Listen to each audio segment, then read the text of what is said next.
Hello and welcome to another beautiful episode of Softline. I'm Nancy Banigo and I have here with me today Eddie Young. Hey Young. Eddie, how are you doing? I'm fine, Nancy. Are you? I'm fine, thank you. Hello, everyone. How are you today? It's going to be another beautiful edition of Softline on ADBN TV. And I would encourage you to do well to visit our social media handles, our YouTube, Instagram, Facebook. Drop us messages. We are here for you. Yes, we would appreciate your feedback. Absolutely. Absolutely, Eddie. So there's this news that is trending coming from the East, Imo State precisely, where they said the Imo State government has banned graduation party for nursery school and GSS classes.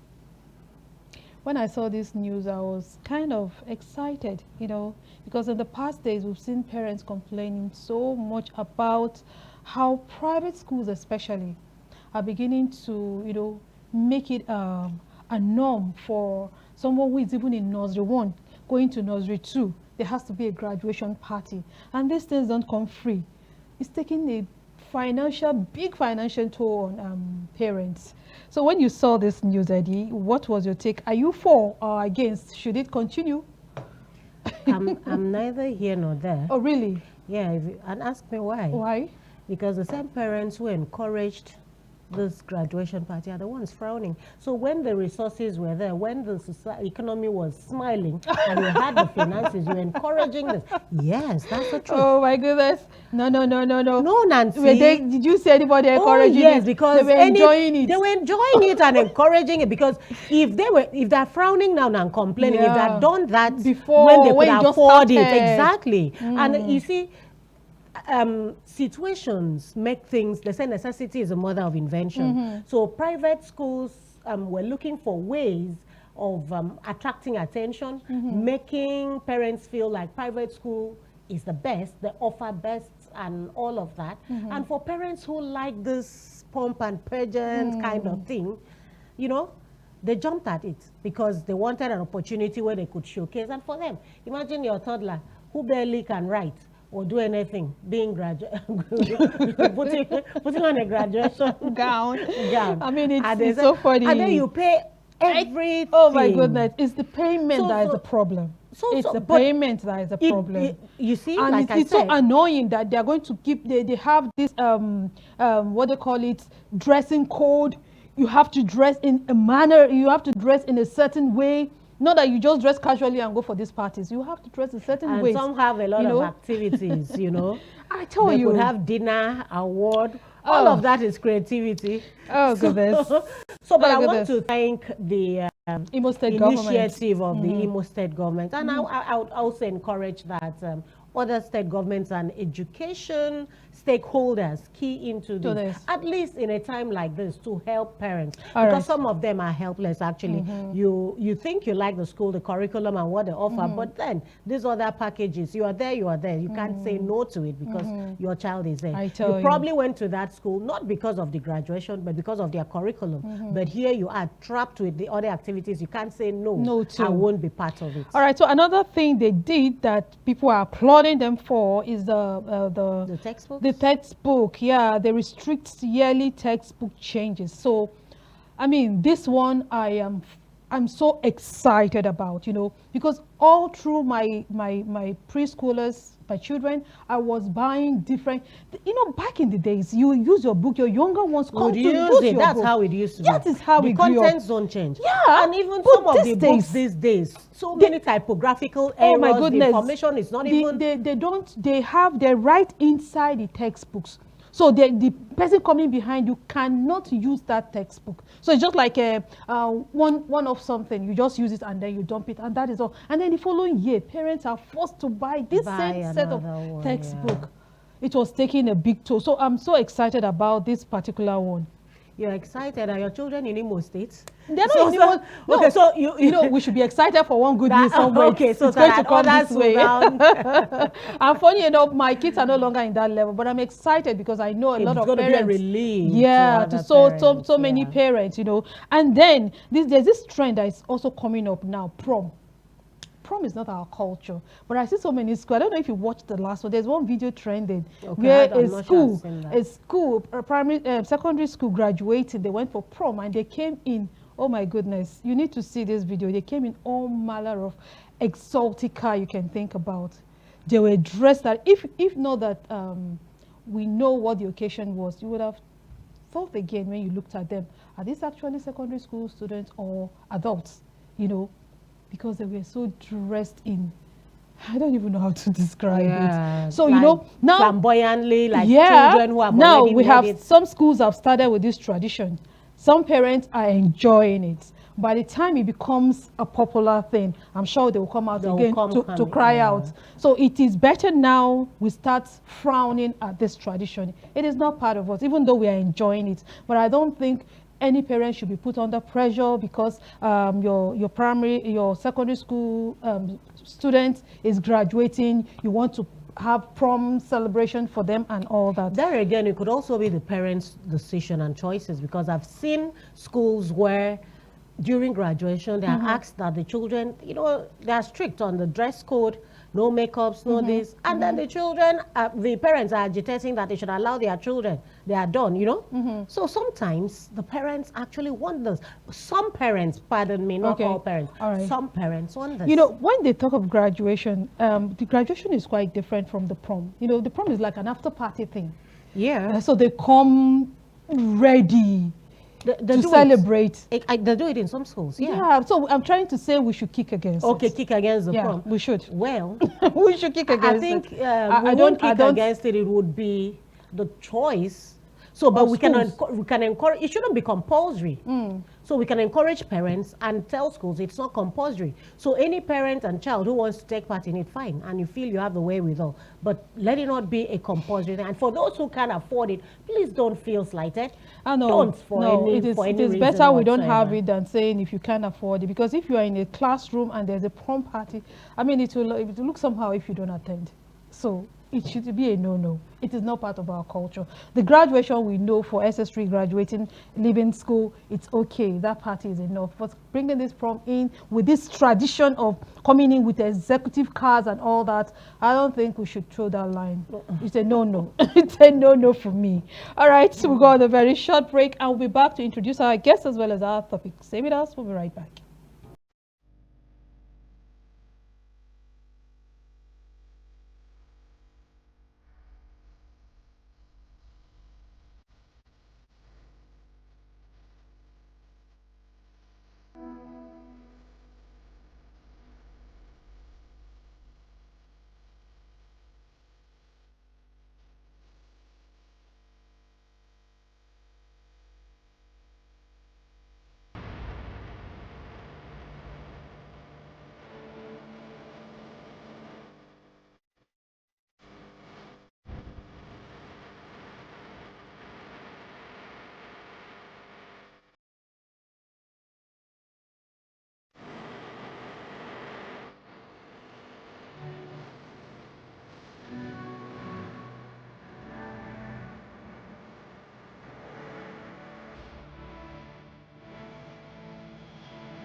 Now here's some exciting news.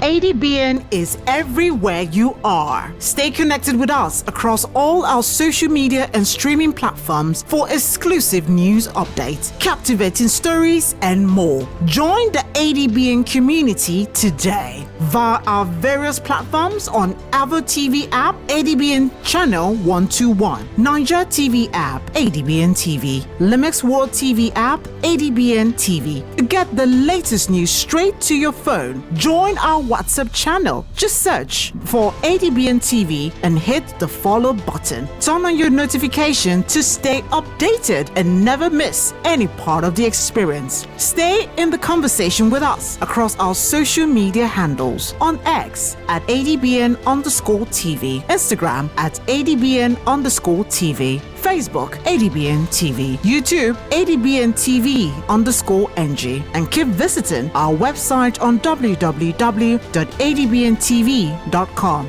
Watch us live anytime, anywhere. ADBN TV, a part of you.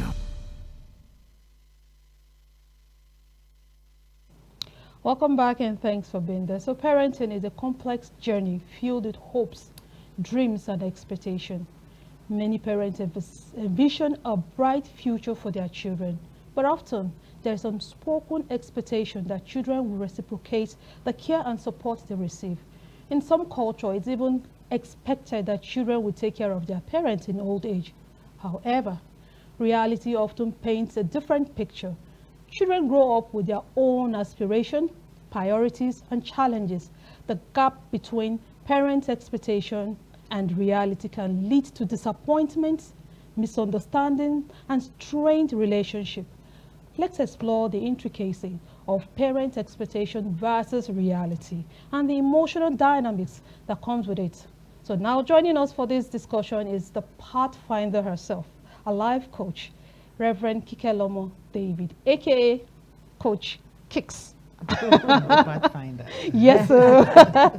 Yeah, emphasis on the pathfinder. Yeah. I'm glad to Well, be here. oh my It's goodness. nice having you. And nice seeing you today. Okay. All right, Coach Kicks. You know, before we start this conversation, let's take this story, you know, that drew so many, the story actually went viral, and so many persons reacted to it, about a mother who said she stopped helping her daughter financially after she told her not to expect her to take care of her in old age. You know, so this mother complained bitterly. She's 52 years old and her daughter is 25, an adult if you ask me. And she said she has been there for this girl since they lost their father when the girl was 5 years old. And she has been there for this girl, catering for her. But one day they just, you know, they just discussing like mother and daughter. And she now said, well, she doesn't have any problem since she has her daughter. I have you there. And the girl looked at her and said, mother, don't expect me to take care of you in old age. I can imagine what that woman felt at that moment. And that's the plight of so many parents in this part of the world. You know, we bring up children expecting them to be there for us in our old age. So let's start, Coach Kicks. I know you're familiar with this terrain, right? All right. So let's see your take on this. Let's start. Let me just give you the platform to talk on this. I actually read that story and I could feel what the mother felt, you know. But the truth is actually that these expectations are not shouldn't be obligations. We shouldn't place obligations. It is expected culturally, spiritually, you know. You raise up a child, the child should take care of you in your old age. But let's not make it an obligation, you know, because she had that expectation. There is something wrong about that expectation. And this child came up with, how do you think I'm going to take care of you? You better take care of yourself and all the rest. So we shouldn't impose on our children, because the Bible says that a good parent, a good father, leave an inheritance for their children. So out of what you have given to them, you expect that you are not going to be totally dependent on your children, but you expect that they should nurture you in your old age. So I also want to believe that, I saw some comments, some people say, how did you nurture the child? How did you nurture the child? How you nurture the child matter. What are the things, the values you have built in this child over time? And how do you present, you know, parenting to this child? And let this child also see that someday she's also going to have her own children. What are her expectations for my children? children. So I believe that the foundation matters. What values are this child been nurtured with, have been trained with? And don't give the child the expectation that, oh, I'm sending you to school, finish school, and then I sit down here, you are just coming to be taking care of me. Let the children know that, yes, it is a responsibility they have to take, but you are not imposing. Because I believe every parent also should have their retirement plans. You know, have your retirement plans, have insurance, take care of yourself. And, you know, because sometimes expectations don't become reality, as we are talking about today. Anything could happen. God forbid, what if that child you are expecting, anything happens to that child? Are you going to, you know, you are not going to close down your life because of that. So I want to say on my own part that what that child said was actually wrong, but I believe that that child is coming from a particular mindset. There's a perception she already has as a child growing up. And so the mother has a lot of work to do to be able to let that child know that it's even a blessing for her to take care of her parent, not necessarily financially. Because from that conversation, you could see that she was actually thinking, oh, you think I'm going to make money and I'm going to lavish it on you? No. But when it comes to nurturing, taking care, let the children feel that giving to me is your privilege. It's a privilege, your blessing. It's not that I'm going to totally depend my life on you. So we must be able to, you know, balance that expectation versus obligation that we have on our children. You know, wait, let me have a follow-up question to that. You know, I know you're saying it's an obligation, right? Yeah. But sometimes I don't know if it's societal value, if it's society that, you know, made it look like this. But there's a thin line. I know we are all guilty of it. There's a thin line. You're nurturing something. You are expecting something in return. All right. So that being said, can you give us some of those common expectations parents have of their children, you know, and let's just have that common expectation parents have of their children. I'll start with expectations on career. Career choice. Parents have a lot of expectations on their children. Oh, I want you to be a doctor. I want you to be an engineer. I want you to be an architect. You know, we must have one lawyer, and you are the one to go study law for us. Parents also have expectation on moral values that children should develop with character development. That I want you to behave in a particular way. This is how I want you to behave. And also parents have expectation on academic excellence. You know, you must come first, you must come second, you must come third. Why those expectations are not wrong, parents must have an understanding that every child is unique. And they have their innate potentials. Also, we should also know as parents that we are mere caretakers. We are caretakers. We are stewards. We don't own those children. God owned them, and God created them with a master plan in mind. Every child is created for a purpose. So what we need to do as parents is to understand the mind of God concerning our children, understand their purpose, guide them in line with God's original design purpose for their lives, rather than imposing our own expectations as parents on them. Is it bad to have expectations, good expectations concerning your children? There's nothing wrong.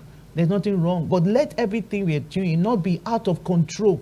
We shouldn't have that imposement syndrome on our children and say, you just have to be this. Have conversations with your children. I'll give myself as an example. You know, when children are growing up, they were always like, oh, I want to be a doctor. We do career days in school, and maybe that child always go for medicine, I'm a doctor, you know, the medical line, and say, oh, I want to be a nurse, I want to be a doctor, I'm going to be a pilot.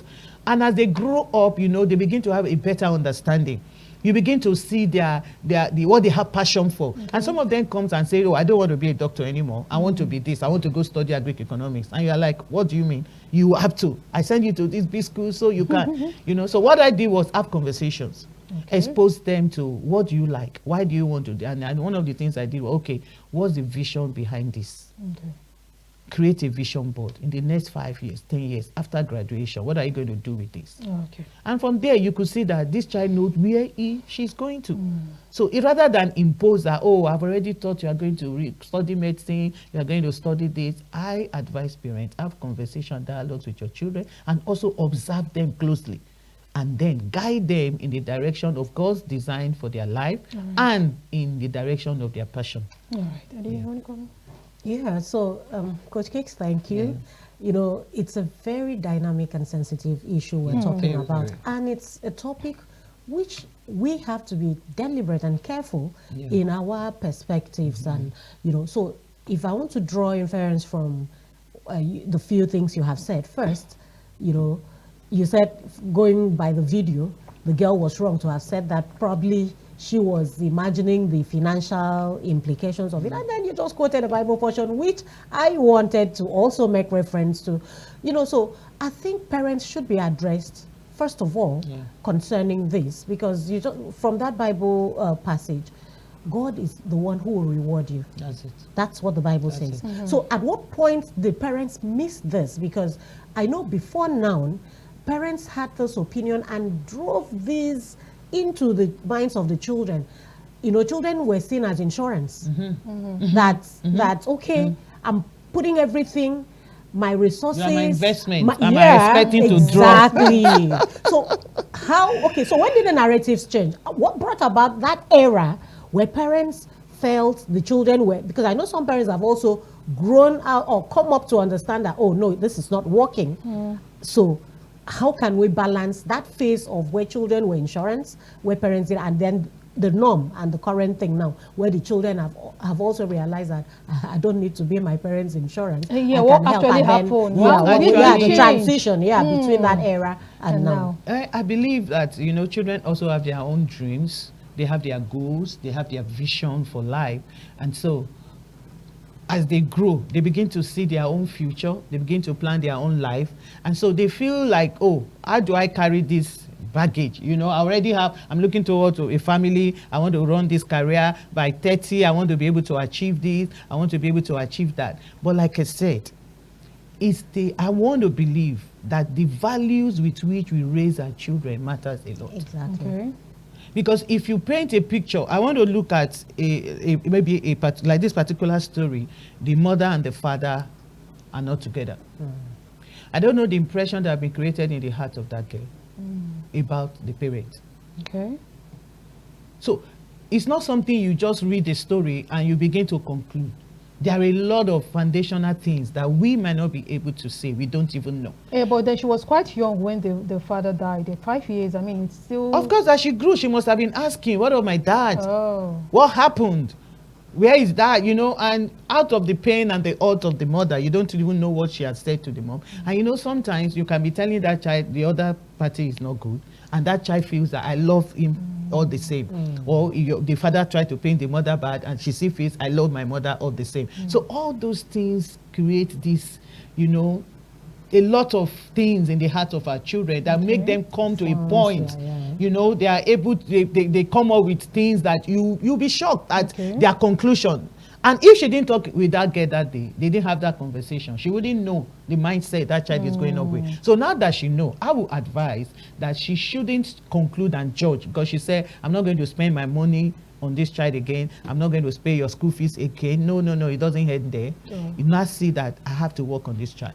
There is something I need to show her. If you're a Christian, sit down with that child, read the word of God, take her for counseling, you to get counsel and know how to help your child, you know, because she's talking from a perception she has already grown up with. She's talking from a mindset which you might not really know. What brought that about, you know? I don't want to be, you know. All right, no, talking about what brought that, you know, does it affect our parenting style? You know, like if you want your child to be your investment, when you retire, no, does it have anything to do with the way you bring up that child, your parenting style on that child? Absolutely, it affects. You know, when we have a lot of expectations, it makes us to begin to rule. Let me use the word democratic parenting style.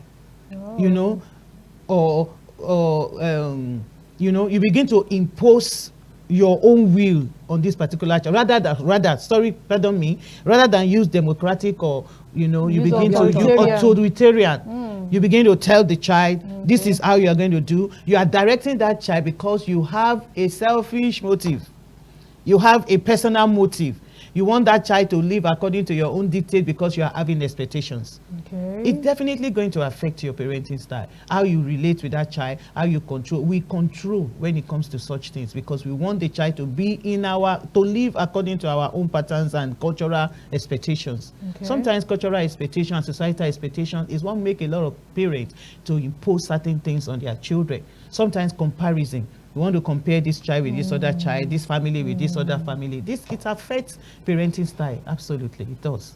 All right, so you can't throw away the baby with the bathwater, right? Yes, so of even course. when the child goes, so what should parents do when their children's interests and expectation doesn't align with what they are expecting from that child? My advice to parents, the first thing you need to know is that you are just a steward. God has entrusted this child to you.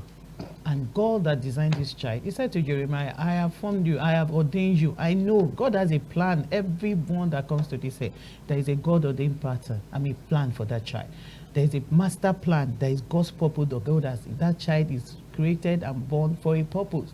You, in the place of prayer, you can actually align your will with the will of God for your children. Find out the mind of God concerning those children. We are to nurture our children in love and in prayers. What is God saying? What is God's pattern? Look at, permit me to talk about Jesus, for example. There were things that Mary, the mother of Jesus, and the father wanted him to do. And when they scold him, he would say, I must be in line with my father's way. And the Bible says, the mother of Jesus kept those things in her heart. Absolutely thinking, it's not my way, it's not the way I want this child to be. God has a plan for this child. And then at the point that she surrendered, that let God's will for that child's life come to pass, you began to see Jesus walking in line with God's ordained purpose for his life. So all our children are designed with a purpose in mind. They are here to fulfill an assignment. It's you as parents, you begin to pray from the time you even conceive that child, and then align yourself with God's will for that child. And then stay in the place of mentoring, stay in the place of guiding and counseling until that child becomes what God has created him or her to be, rather than impose your own will. Because sometimes when I ask parents, why do you want your child to become a doctor? You see a lot of selfish motive and reasons. It's not actually because, this child is intelligent. Sometimes a child can be intelligent, but it's not in line with that. I've also seen children that say, okay, you want me to study law? I will go to law. I'll go for law when I finish, and then they come back and say, I'm not a lawyer. Is that fine? Have I satisfied you? Here the certificate, I dedicate it to you. And the child goes back to study music or something, to his passion. So we must understand what God's plan is for these children, number one. And then number two, we must help them to follow their passion. As long as it's not against God's will for their life and it's not against your family values, I think we should allow our children and guide them properly. Yes. I like your perspective, the line you've told, but I'm still not convinced, I'm thinking of the place of discipline and empathy. You understand, in guiding these children to the right path. Because sometimes, I don't know how parents do it, or I don't know if it's just me, but bringing up a child in this day and time where we've seen a whole lot of things kids do on, we see what children do. Sometimes, no matter how you try to, nurture them, they still go the other way. So you need a very strict upbringing to have that kind of children you really want. So where do you put discipline and empathy in bringing up your children so they don't go astray? In parenting, there is what we call carrot and stick. There is a time to use the stick, there is a time to do the carrot. You cannot rule out the place of discipline in nurturing your children. If a child left to himself, he will go into destruction. We are there as guides, we are there to guide, we are there when it's time to discipline, but we must balance it. We are talking of imposing and discipline, guiding in love. I believe discipline should be in love. You are not disciplining that child because you hate the child or you want that child to live according to your dictates, which might not be in line with God's way. But you know the right path as a parent, and you know that what I'm telling you to do, this place I'm guiding you, this way, this character, this attitude, I don't like it, and it's going to end you here and all this stuff. There is a place for discipline. Okay. Discipline in terms of, it could be denial of certain privileges that the child normally will have enjoyed. You could deprive that child of that. But while you are disciplined, always let your children know, I am not punishing you, I am only disciplining you so that you can become a great person tomorrow. Because 5 years, 10 years down the line, you look back. You know, I've heard children that told their parents why they grew. I said, I tried to stop you from doing this. And the child say, why didn't you beat me? Why didn't you do this? Why didn't you do that? And that's why I tell my own children, I don't want you to grow tomorrow and say, you permitted me to go the wrong way. So when we need to discipline them, we discipline them. We have to discipline them. Yes. All right. All right. Thank you so much, Coach. All right. So let's go on a very quick break. We'll be right back. Stay with us.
All right, thanks for being there. We still have Coach Kicks in the building, and we're talking about parent expectation versus what they get, the reality when it hits them. Does it hit hard, or are they expecting it?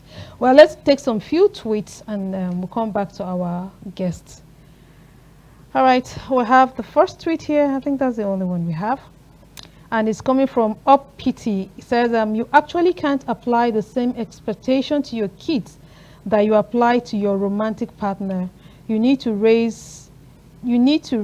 teach your kids how to be the people you expect them to be. Now, this is what we are talking about. The kids you expect them to be. You said it's superimposing. Okay, there's another tweet there. Okay, all right. So, let's see. Okay, so this one says, children are born with innate belief of self-worth. Parents tend to diminish their self-esteem by setting unrealistic expectations, comparing them to other people and ignoring what the child needs in that moment. Parents are often their child's first bully and hater. Wow. That's a strong one. Not in all cases. All right, Coach, would you want to react to any of this? Okay, as parents, our primary assignment is to guide, to nurture, and to support our children. I don't believe in perfectionism. There is no perfect child anyway. I would like parents to know that as the children are growing, you know, they change as they grow. What a child could do at six, that child might not be able to do, might not do it again at 16. When he was a child, he would behave like a child. So give room for your children to grow and to learn, while at the same time not neglecting the place of discipline and correction. We are there to nurture them. We are there to guide them. We are not to, you know, make them feel they have to be perfect. No, we as parents, we are not even perfect. And of course, we can't use the parenting styles that our parents use on us, on our children, because definitely we are different human beings. Every child is unique. Every child has its own unique personality, unique potentials, and we must be able to nurture our children in line with who they are and who God wants them to be. We don't have to, you know, we must stop this perfectionism. You just have to behave this way, you have to do this way, you have to give them room to grow. Give them room to grow. I tell parents, a child might not be very good at, you know, even academically at 6 or at 9. But by the time that child crosses over to high school, you see the child evolving, you know, picking up. So give room for them to grow. Stay in the place of prayer and stay in the place of encouraging your children. You should be your children's #1 fan. You know, cheer them on until they become who you want them to be. Yeah, you just hit the nail on the head, being your children's fan. Yeah. So do parents really understand this? When you say be your children's fan, what's the expectations? What should parents do? How should they cheer their children up to becoming who they want them to be? All right. Like I said, you should be their cheerleaders. They might not come first, but let's look at the academic performance of children. Okay. I see parents come, as they come to the school, the first thing is they go look for the position. And that's why I don't do positions. Have you checked the grade of that child? Have you seen what that child got in that particular? Have you checked the average score? The child might come first, and the average score for that particular time has reduced from previous one. So why don't you look at the child? Oh, you did so well in literature, in English, you did so well in social studies, you did so well in CRS. Oh, that means you've been learning what we've been teaching, you know. Encourage, and then you can say, do you know we can do better? So what's the challenge you have in mathematics? Is there any way I can help you? Rather than scold the child, rather than beat the child from the school, right from the time you start driving from the school, you are scolding, you are insulting the child. Look at your mates, they were getting awards. Have you checked that child, if that child is artistic? Some children might be good academically, but there are children that are very good in creativity. And that's why the world we live in now, we are not just going to be applauding children for academics alone. We look at the areas they are also very good at, because every child, I believe, has a potential.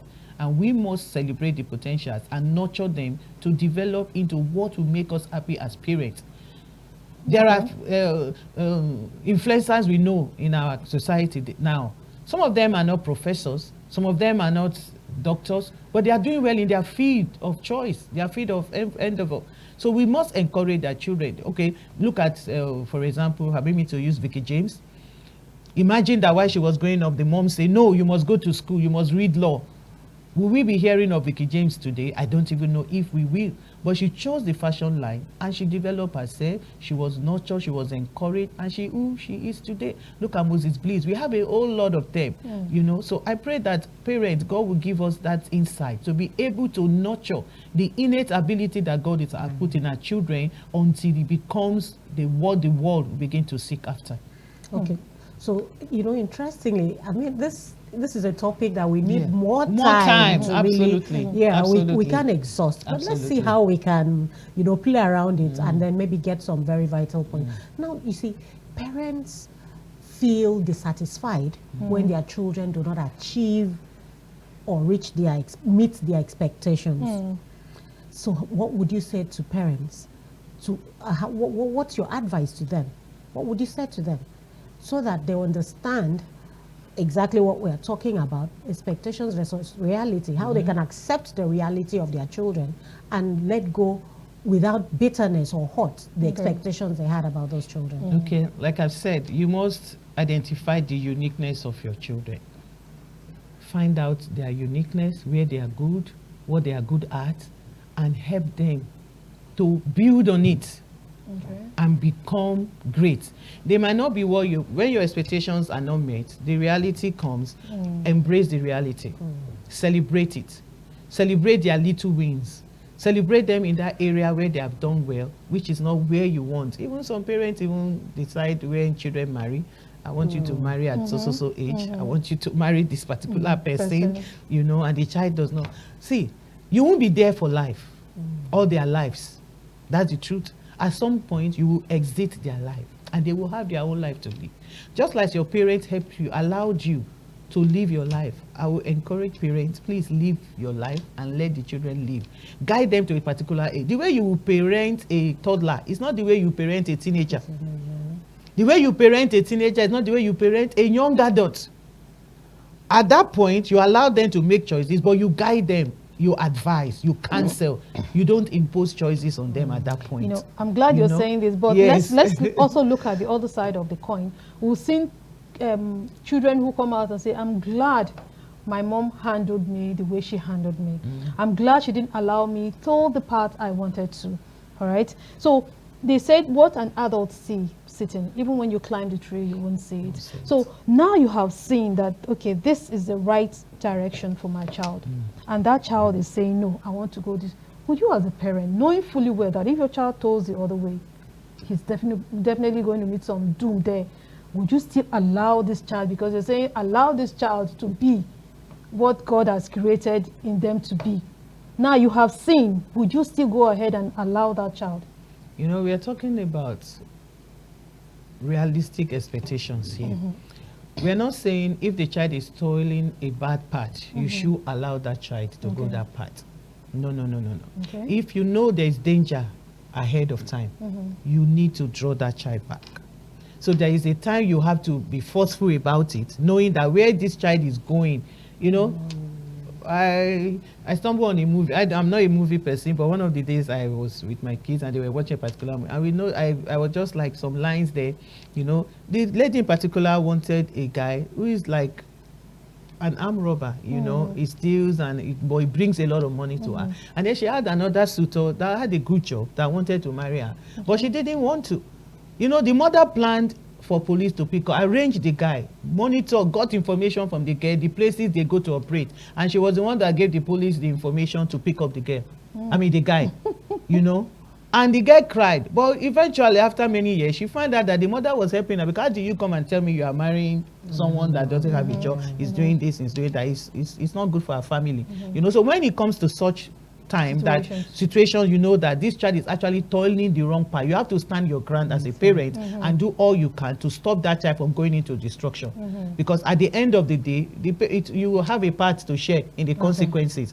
So I always tell parents, present the consequences of their choices to them, and also prayerfully help them to take the right path. Prayerfully. We cannot look down on the place of prayer. Exactly. Yes. You know, I'm glad you have to paint those two sides, because it's really a problem. You see this, and there was a story trending, a girl who just finished serving, and then she said who sponsored her during her school time and everything was someone who was a disabled man. He was on a wheelchair.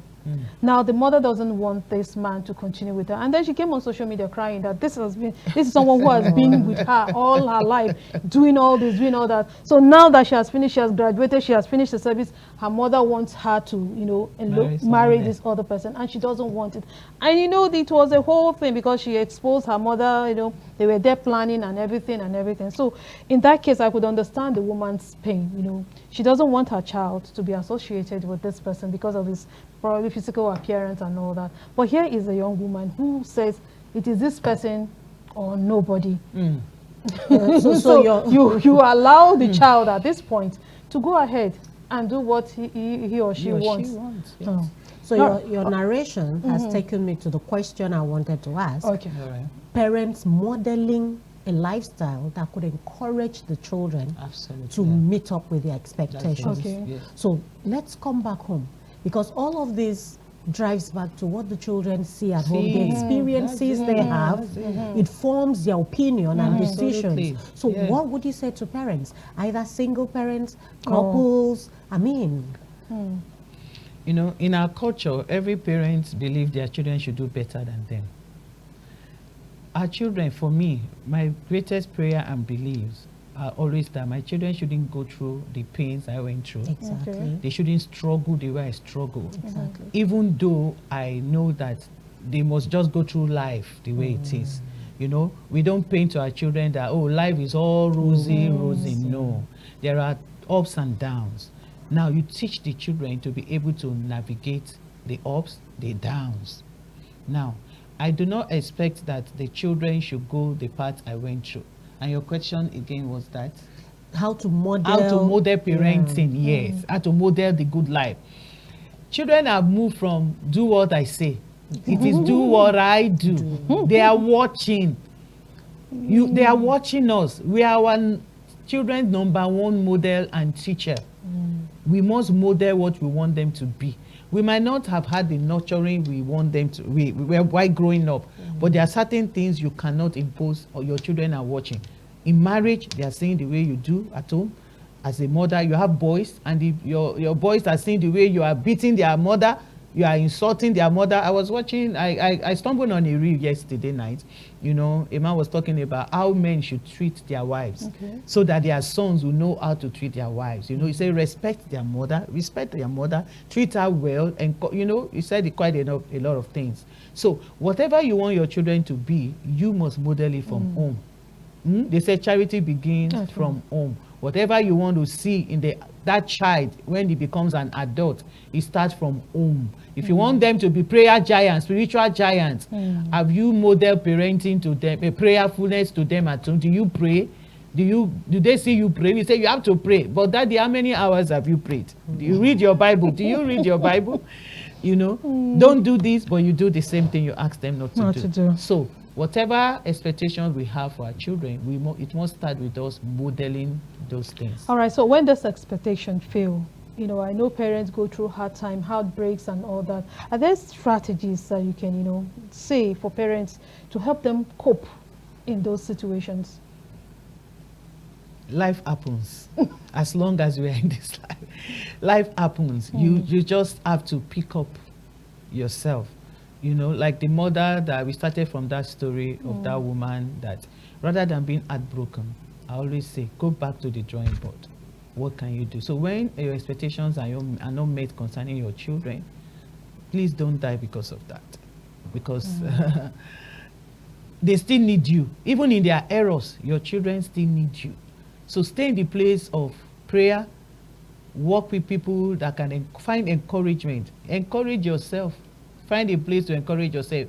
Create happiness for yourself. No one will create it for you. You have to create that happiness. Balance your life, you know.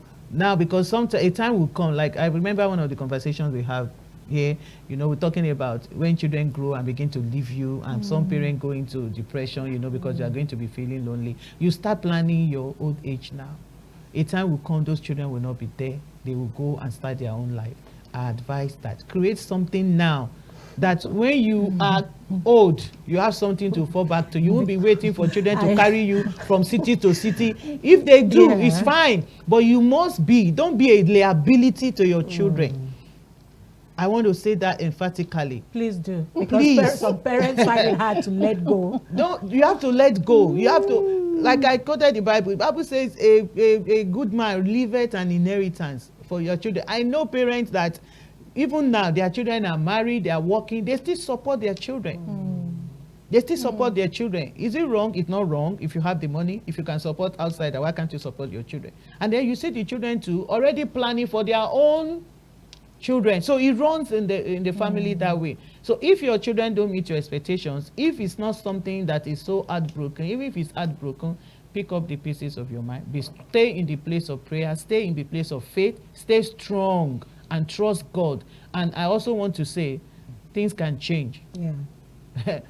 You know, there is no permanent thing. The only constant thing is change. So that child you have been crying over, that child that didn't meet your expectations, if you continue the place of prayer, speaking over that child, trusting that child, loving on that child, please, a time will come, you find out that a change can happen. I've seen many. Change can still happen. Don't give up on that child. Don't give up on that unmet expectations. Stay in the place of prayer, and God will turn things around. That's a nice one, Coach. I'll be so quick to take you on a word for the children here. Okay.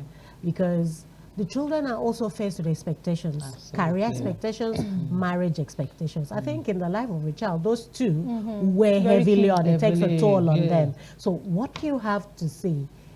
I wouldn't ask which one takes more toll on the children, because it's career or marriage. No, I won't ask which one, because I think it has their own weight. But what advice will you give to children who are experiencing this, to be able to navigate through this pressure from their parents, these expectations? All right. So all the children, you know, I know some children are going through a lot of pressure, you know, career choices and marital choices. I want to say to you, start early to begin to know and think about the future. You don't stumble into it. It is what you plan for that comes to you. They say if you fail to plan, you have planned to fail. Now, if you are going through any pressure from any of your parents, I want to say to you, no matter what your parents do, they are still your parents. There is a way you can relate with your parents. I believe in the place of discussion and dialogue. Okay.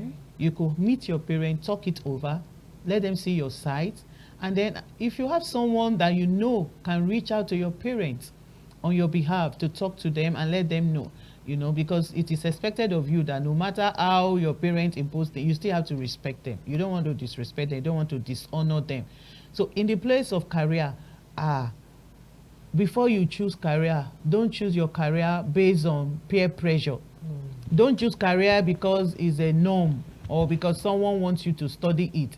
What's your passion? Discover your passion on time. What do you love doing? Look, sit down, draw a vision board concerning that particular career path. What will you do with that career in 5 years, in 10 years? Where will it take you?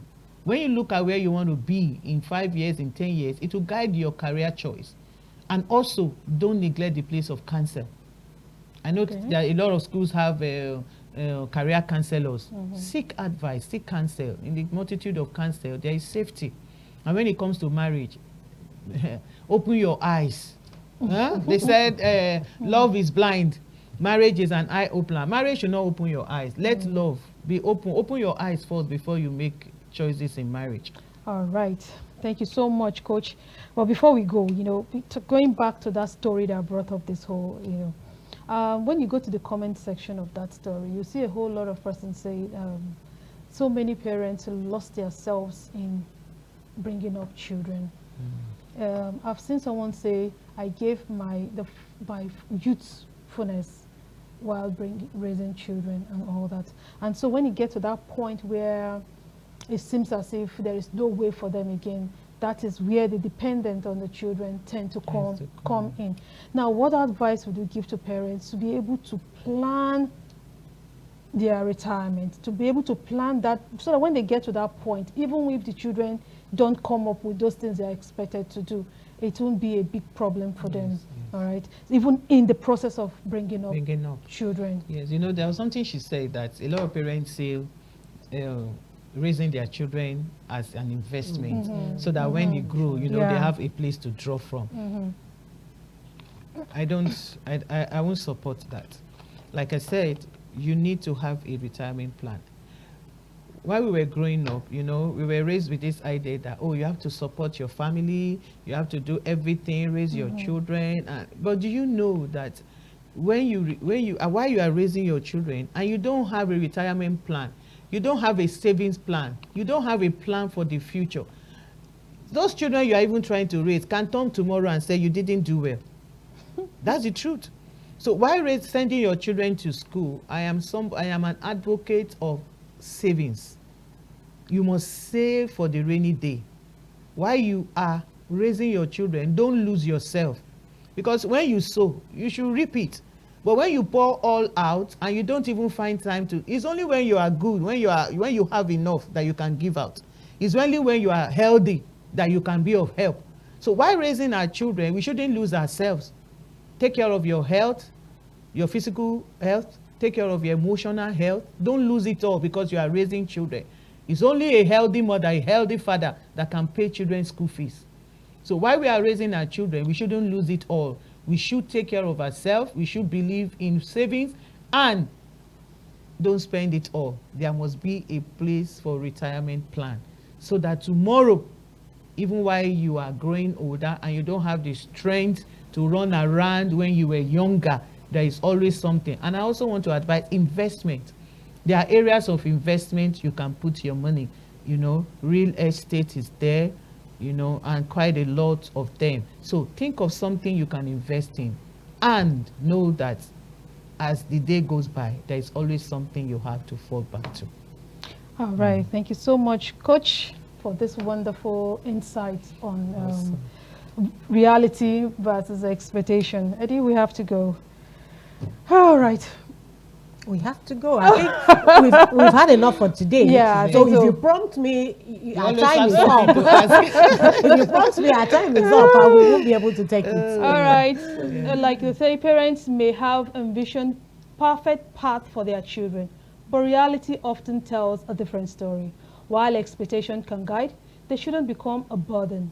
At the end of the day, every child deserves the freedom to define success on their own terms. And every parent deserves the joy of watching the child grow into their authentic self. With this, from all of us here is bye-bye and thanks for watching. Thank you.